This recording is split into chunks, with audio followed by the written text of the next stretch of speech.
First we were deficient in milk production. Then came the Operation Flood and all that. Uske baad from 1998 onwards, we have been leading the milk production. But if we actually look into this, our cattle population is around 302 million. I think it's around 302 million. And from that, we are actually producing 209 million tons of milk.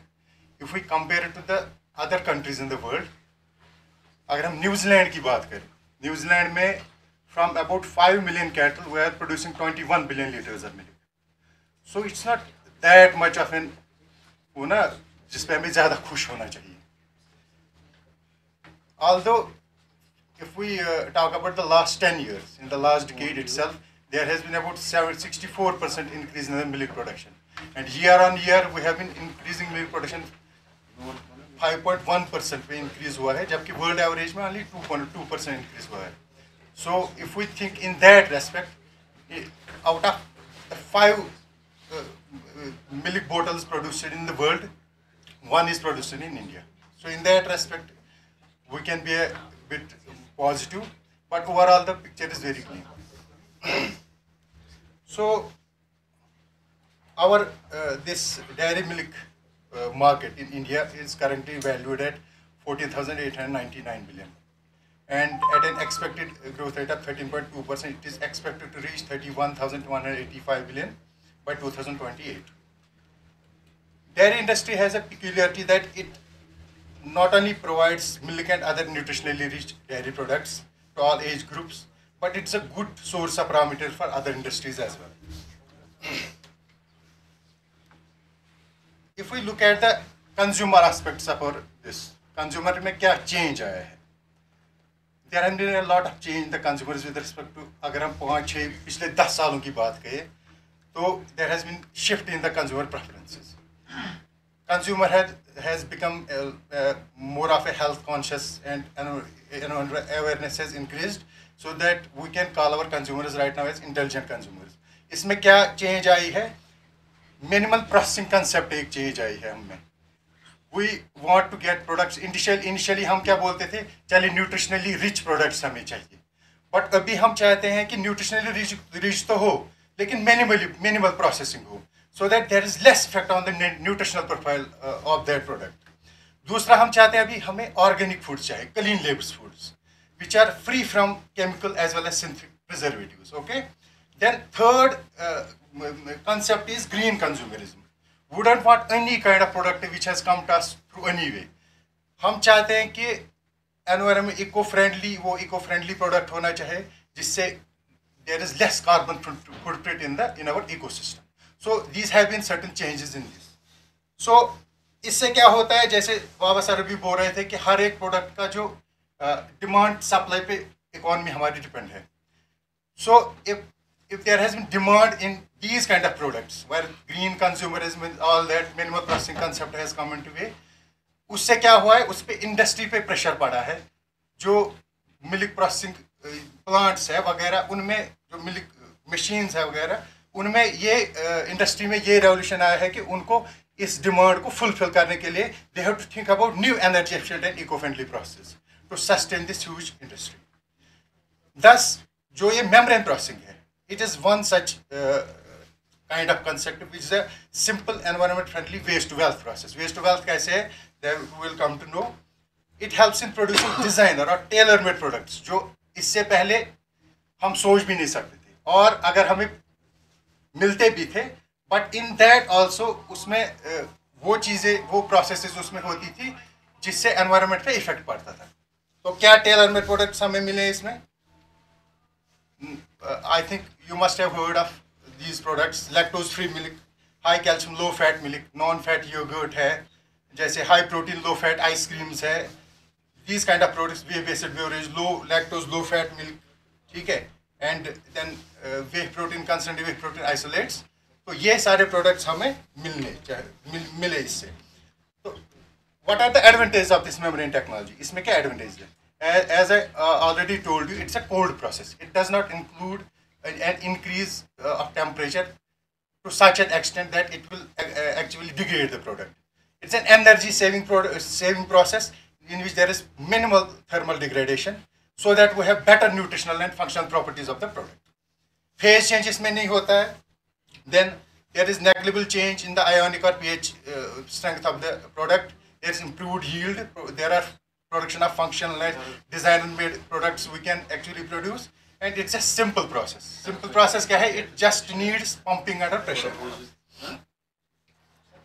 In order to give you an idea how much this industry has grown over the years, if we look at 2022, the foothold of turnover of membranes worldwide is $16.1 billion, and at an annual CAGR of 6.5%. It is expected to reach $22 billion, out of which food industry only represents 20 to 30% of this. अब इसमें बहुत सारी जो industries में develop हुई है membrane technology की, वो मिल्क इंडस्ट्री से मोस्टली आई है. इनफैक्ट 40% जो मेम्ब्रेन्स है, 40% of all the membranes utilized in world right now are being used in dairy technology, and it is just behind. It is second in fact after water treatment technology.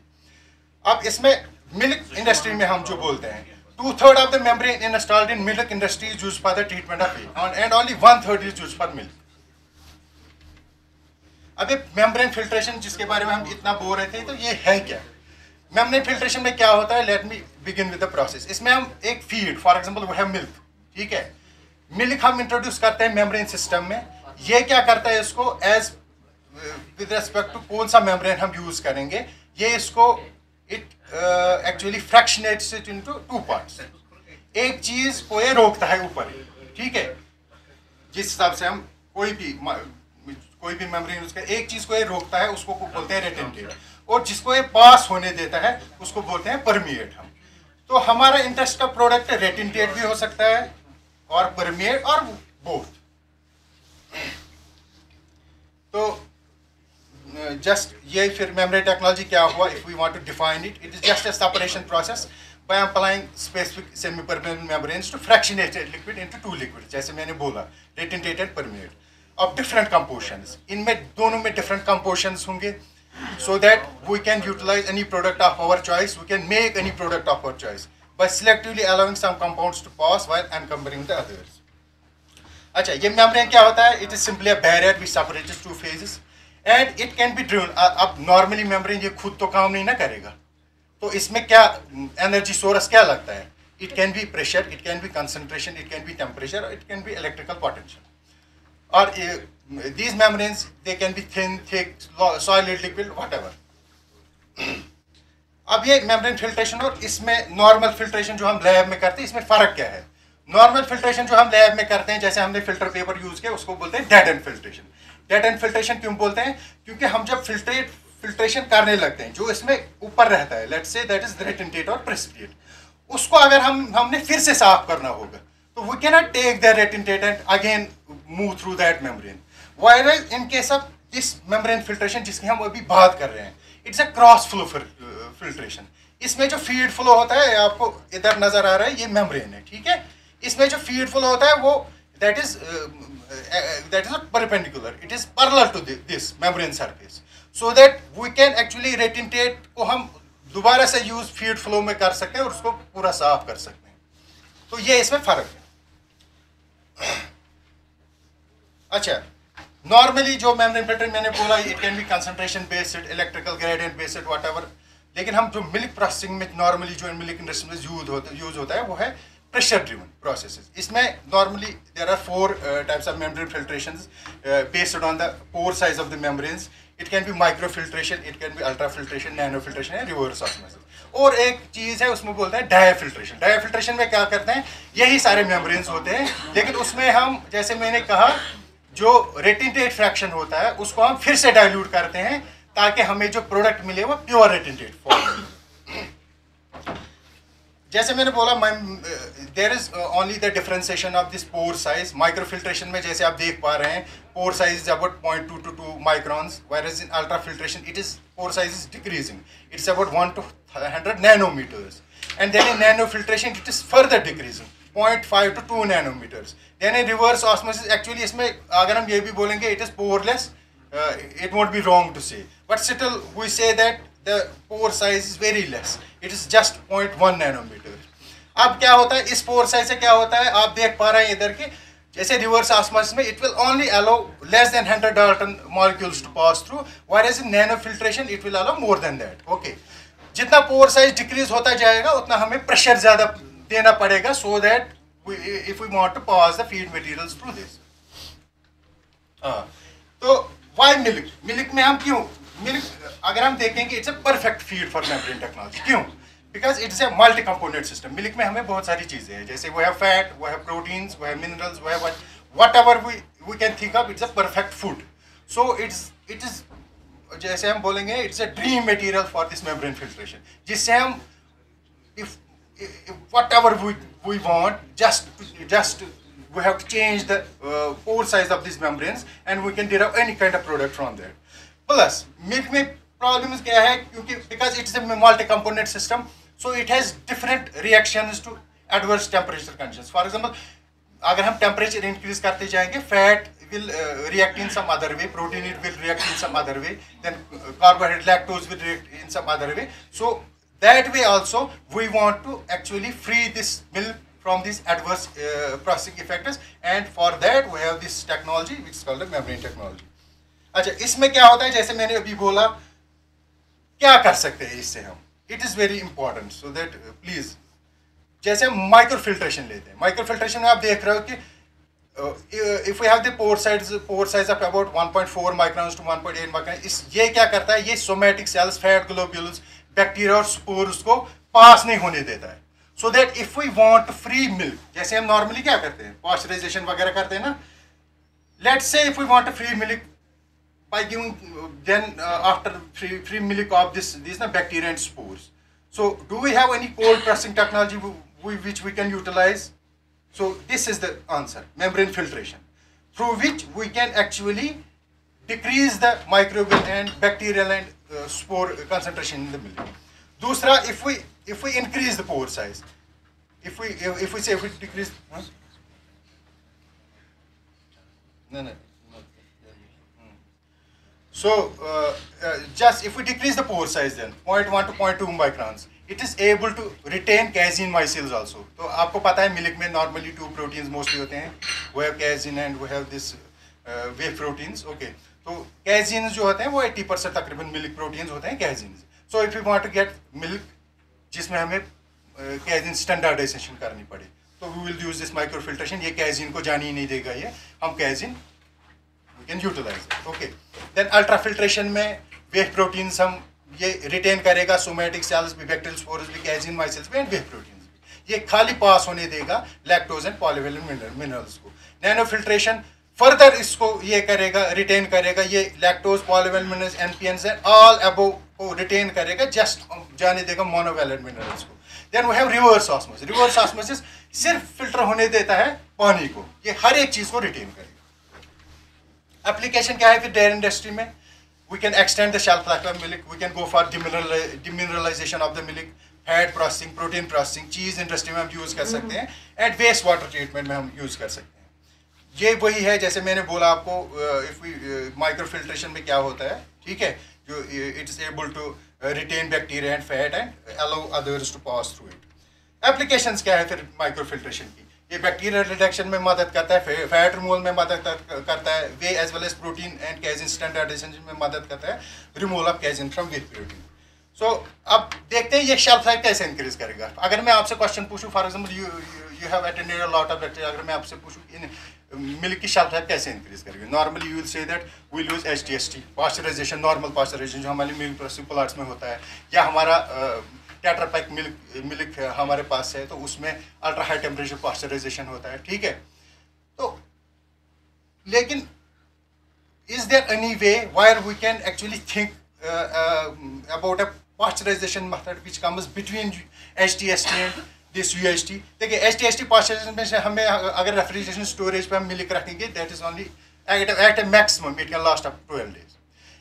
अब UHT milk में क्या होता है, UHT milk में even it can last for up to 9 months also, लेकिन UHT milk में आधे prefer ही नहीं करते। क्यों नहीं प्रेफर करते हैं? Because when we go for that kind of high heat, इसमें भी कैरामलाइजेशन जो होती है, इसमें वो फ्लेवर्स आ जाते हैं मोस्ट ऑफ टाइम्स, कोई ये नहीं करता। प्लस उसमें क्या होता है, जैसे आपको पॉल सर परसों बोल रहे थे, जो इसमें रिएक्शन हो जाती है, ठीक है, there is this what is called Maillard reaction, there are Maillard reaction products बन जाते हैं। आल्दो उससे फ्लेवर थोड़ा बहुत आ जाता है, जैसे हमें बेकरी प्रोडक्ट्स वगैरह में जरूरत पड़ता है, लेकिन उससे मेलर्ड रिएक्शन प्रोडक्ट्स में वैसे भी बन जाते हैं प्रोडक्ट्स विच आर कार्सिनोजेनिक, ठीक है।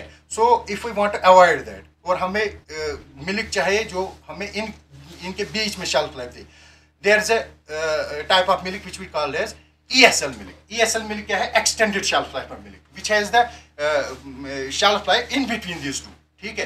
तो एक्सटेंडेड शेल्फ लाइफ मिल्क कैसे है? जैसे जर्मनी में एक फार्मर था 1990s में, वो ऑर्गेनिक फार्मर था, उसको एक बार सरप्लस मिल्क प्रोडक्शन हो गया, तो in order to avoid the effect of excessive processing through UST, उसने एक इंडस्ट्री वाले से बात की, उसने बोला हमें चलो हम ये करते हैं, हम इसको प्रोसेस करेंगे लेकिन उतना ज़्यादा प्रोसेस नहीं करेंगे। फिर उसको स्टरलाइजेशन की at a lower temperature than UST, so that उसकी शेल्फ लाइफ इंक्रीज हो गई। लेकिन उसमें क्या उसमें हमें फिर भी लिखना पड़ता था HTST में, हाई टेम्परेचर ESL मिल्क। तो बाकियों को जो इंसान पसंद नहीं करते थे हाई टेम्परेचर मिल्क, वो इसको खरीदते नहीं थे। Then came a way of excellent way of decreasing to producing ESL milk with better shelf life than HTSL milk।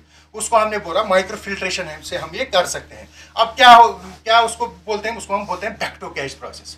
Back to cash मतलब बैक्टीरिया टू कैश बैक्टीरिया, ठीक है, without actually utilizing this high temperature. तो उसमें क्या करते हैं? उसमें raw milk को हमने सेपरेट किया क्रीम और सिक्की मिल्क में, ठीक है। सिक्की मिल्क को क्या किया? उसको माइक्रो फिल्ट्रेशन की। माइक्रो फिल्ट्रेशन में हमें 2 पार्ट्स मिल गए, एक तो इसने रिटेन किया ऊपर माइक्रो फिल्टर रिटेंटेड। अब हमें पता है माइक्रो फिल्ट्रेशन बैक्टीरिया वगैरह को जाने नहीं देगा अंदर, तो वो बैक्टीरिया वगैरह किस में रह गए? स्पोर्स रेटेंटेट में रह गए। जो हमारा मिल्क है वो इसमें हमें परमेट में आ गया। तो परमेट वाले मिल्क में हमें जरूरत नहीं है हाई टेम्परेचर ट्रीटमेंट की, ठीक है। We just do this simple pasteurization of 72 degree for 15 seconds. लेकिन जो हमारा रेटेंटेड बन गया उसको हम हाई टेम्परेचर, जैसे हाई टेम्परेचर इसलिए करते थे ना ताकि स्पोर्स वगैरह मर जाए, लेकिन हम रेटेंटेड को करते हैं हाई टेम्परेचर क्योंकि हमें स्पोर्स बैक्टीरिया इसी में रह गए, तो हमें पूरे मिल्क को करने की जरूरत नहीं है।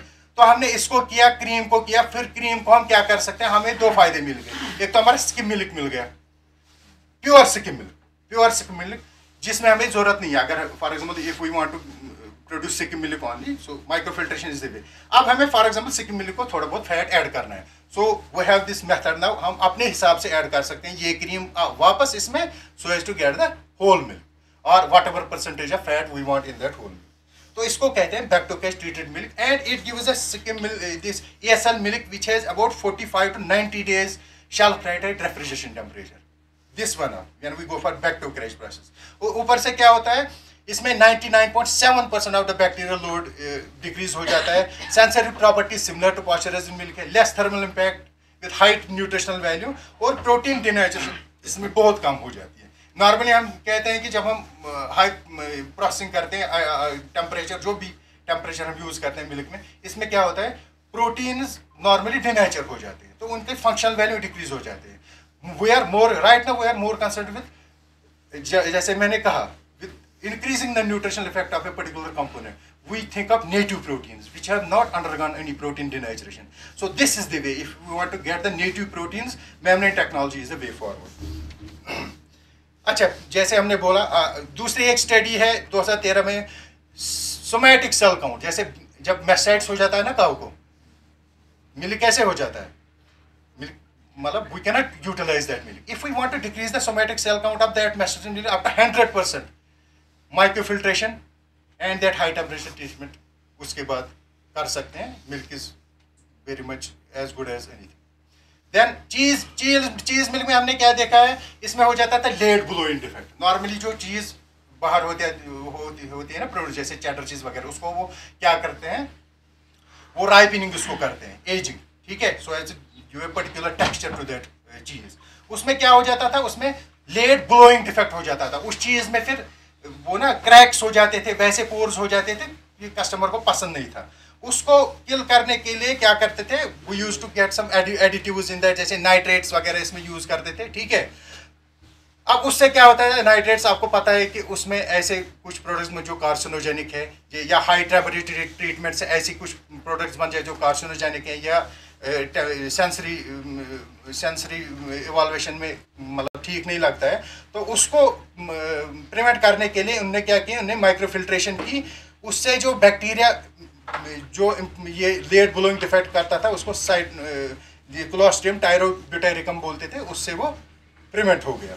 अच्छा, दूसरा high heat treated milk, and we do not need to heat milk in order to get this whey and milk powders to such a temperature so that the proteins in that get denatured. उससे हम क्या करते हैं, milk को पहले ही microfiltration कर दे तो heat treatment of milk to get the milk product इसमें कम हो जाएगा, heat treatment, so that we get better milk powders.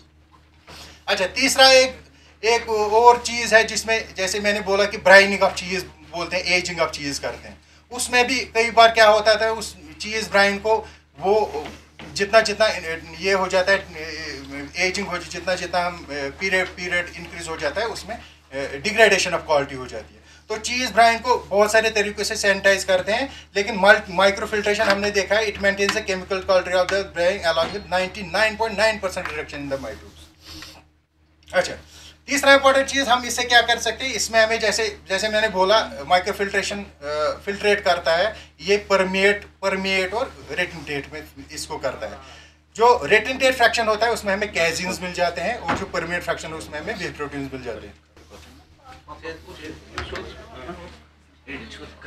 अच्छा, जैसे मैंने बोला था माइक्रोफिल्ट्रेशन से we are able to fractionate the milk into 2 parts. Okay, permeate में हमें वे प्रोटीन मिल जाते हैं, ऊपर क्या रह जाता है रेटिनटेट में, कैजीन। ठीक है, तो नॉर्मली आपको पता होगा कि जब हम चीज़ मेकिंग, जब हम पनीर बनाते हैं उसमें हमें क्या क्या करते हैं, बेसिकली में हम उसमें हम जो हमारा कैजीन है उसी को प्रेसिपिटेट करते हैं, है ना नॉर्मली, बाकी सारी चीज़ें हमें वे में आ जाती है।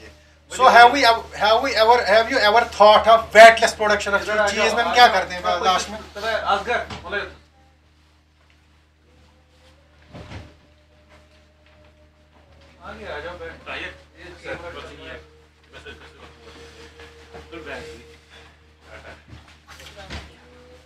ठीक है, तो for example if we have 50 liters of milk and we want to make the cheese, imagine the amount of energy, the amount of raw materials will be using in that.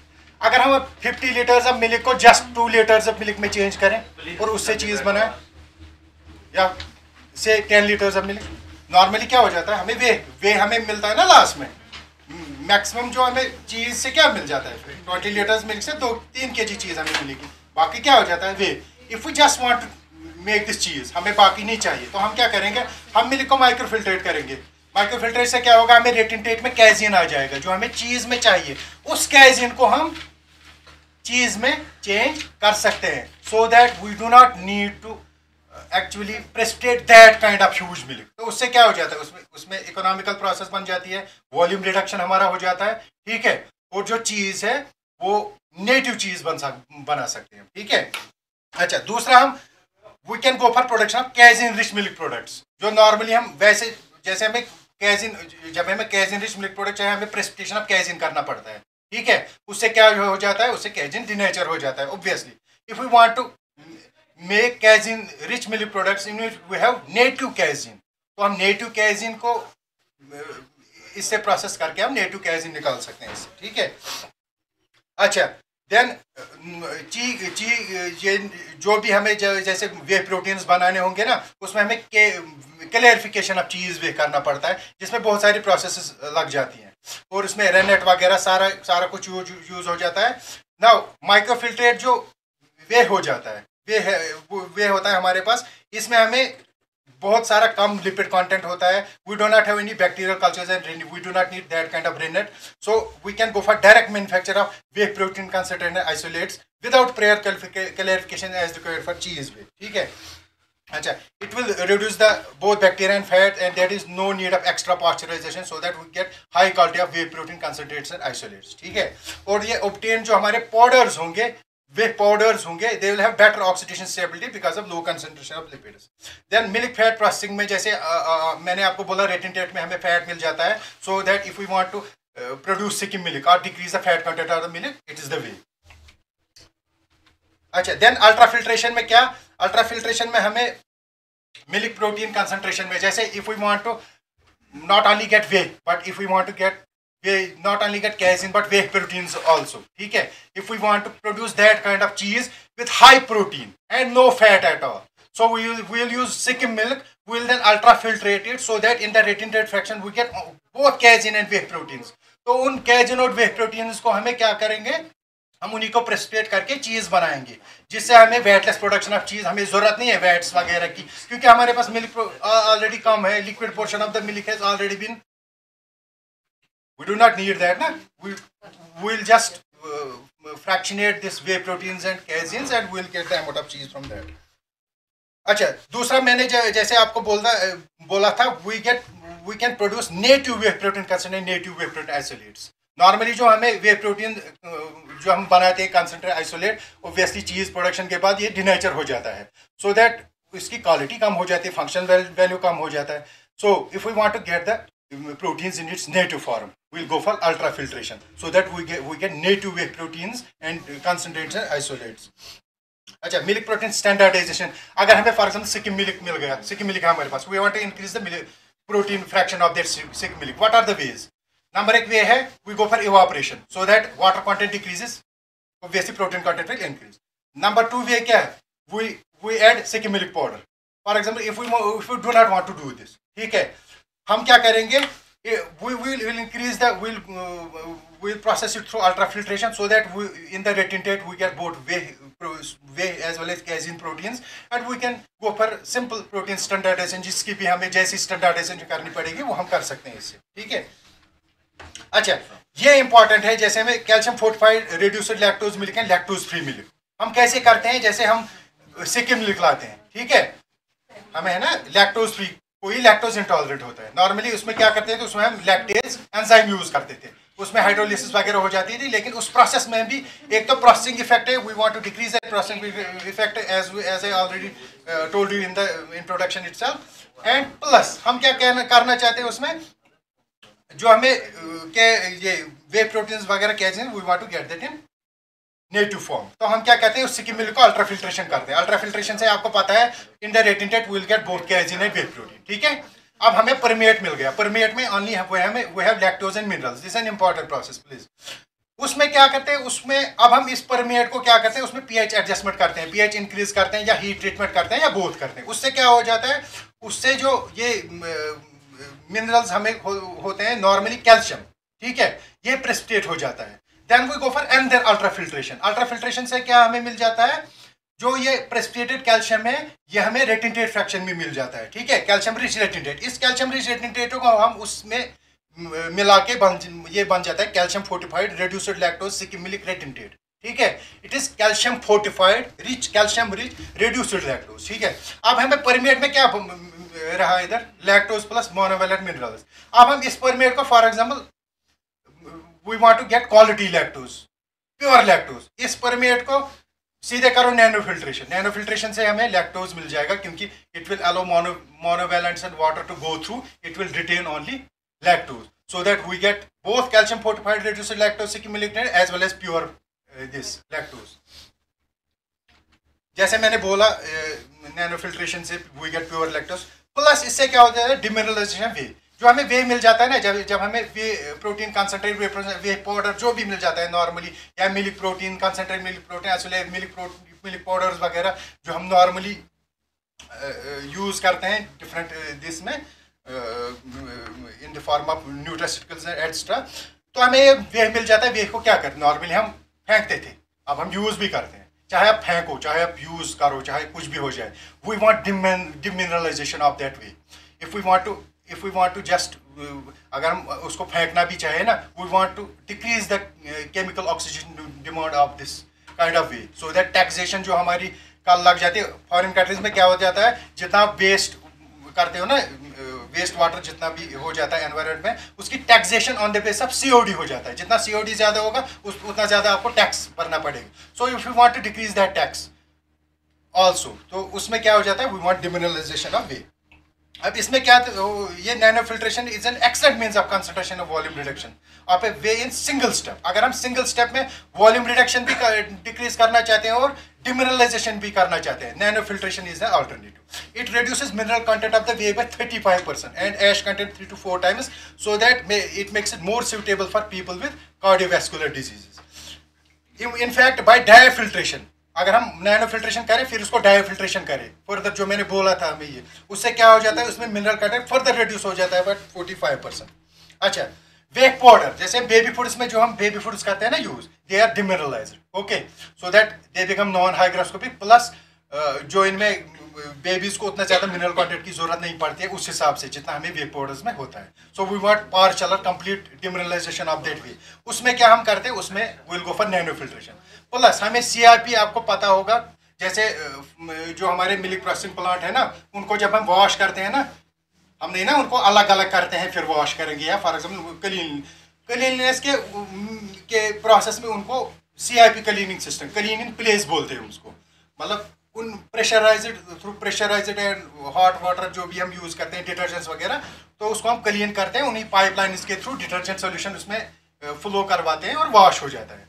If we want to, उसमें क्या हो जाता है, अब detergents हमें use करने cleaning के लिए, उसमें क्या हो जाता है, हमें बार बार डिटर्जेंट्स यूज़ करने पड़ेंगे, है ना।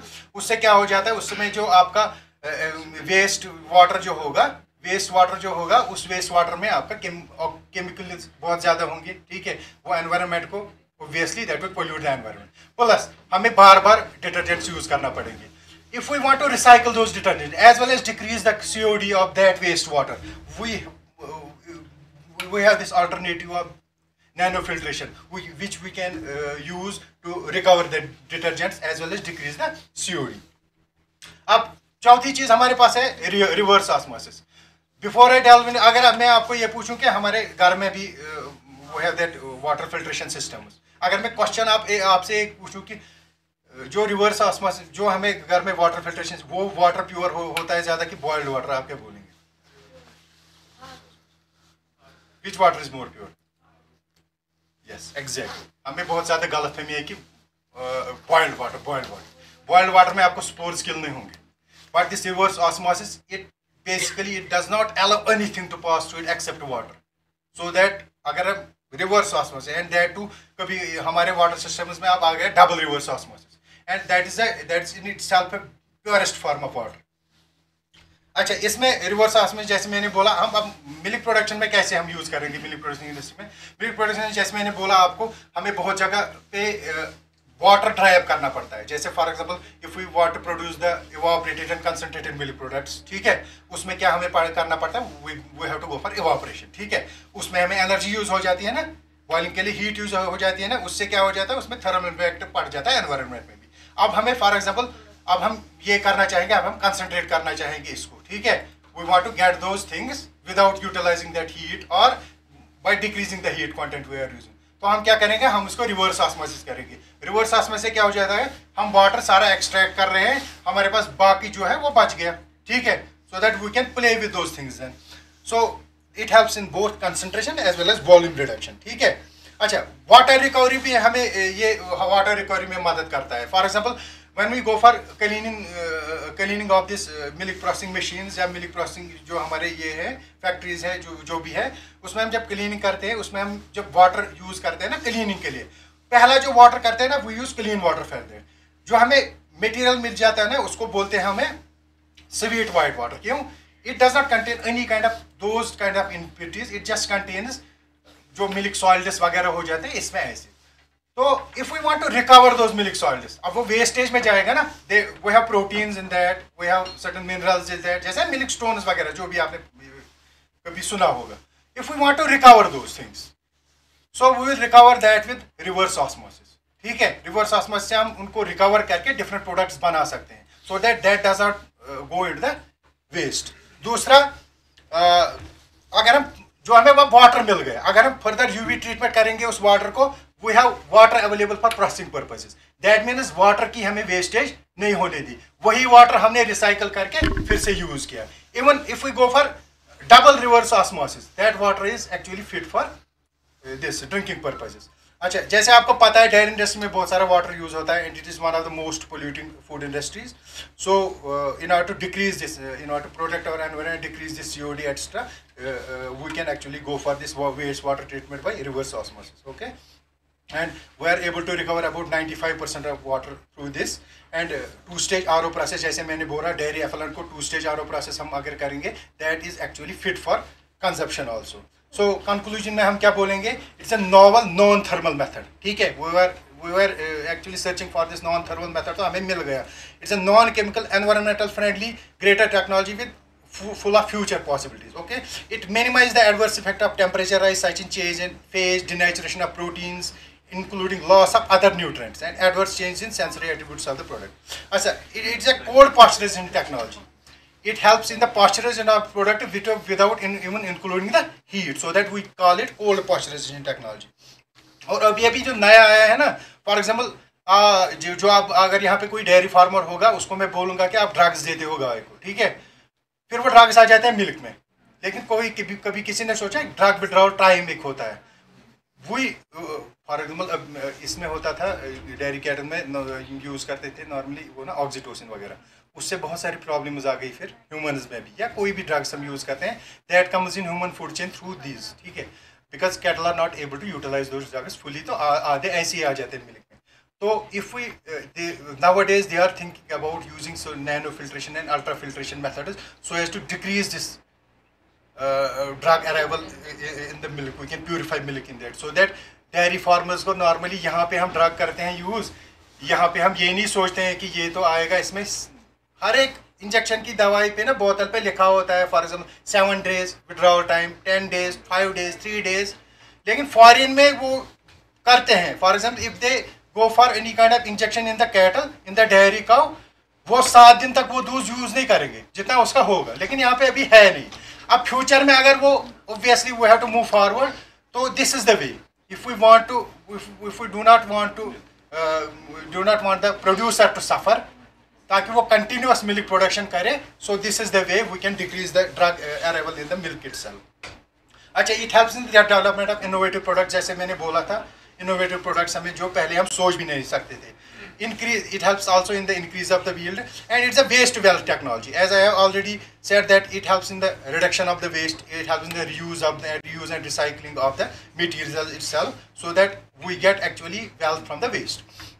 It's a very low maintenance technology suitable for different types of plant designs, and it includes very simple operations not requiring any special knowledge to handle them. Thank you so much. Thank you, Arshid. We have Dr. Arshid put a light on an advanced technology, which we say membrane technology in dairy industry, and its application. It has a tremendous application these days. This membrane technology, you can produce any type of product, and you can segregate the compounds made by this technology. So I hope he has done the justice with the lecture, and you have got some insight about that. Thank you, Arshid. Now I request Dr. Rafi to kindly facilitate our